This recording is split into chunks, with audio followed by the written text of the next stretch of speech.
Filwaqt li l-kumpanija Liquigas qed tiċħad li hemm xi problemi ta' sigurtà fiċ-ċilindri tal-gass, kemm il-Ministru responsabbli mill-Enerġija Joe Mizzi kif ukoll ir-regolatur dwar l-enerġija u l-ilma, ir-REWS, kienu diġà mwissija li żieda fl-użu tal-propane tqanqal tħassib. Din it-twissija kienet żvelata fil-ħarġa tal-ħadd tal-Gazzetta Malta Today. Aktar kmieni din il-ġimgħa wara 3 splużjonijiet fi spazju ta' ftit jiem, il-kumpanija Liquigas kienet qalet illi mit-3 inċidenti wieħed kien tort ta' difettuża u li ieħor kien pipe maqsum. Dwar it-tielet inċident Liquigas ma kkummentatx għaliex għaddej inkjesta maġisterjali.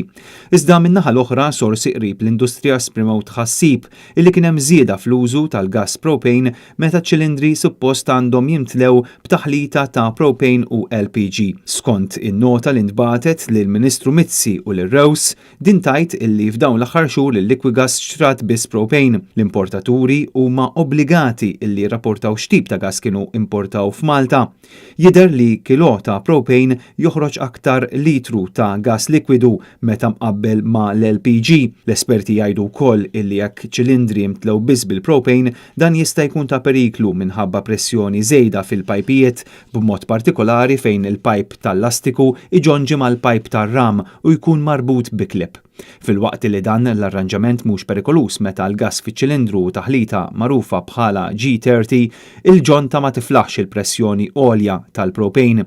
Fi stqarrija Liquigas qalet illi ċilindri ħodor u sofor tagħha huma ċertifikati minn assoċjazzjoni teknika u li l-awtoritajiet Maltin wettqu superviżjoni tal-mili taċ-ċilindri tal-gass.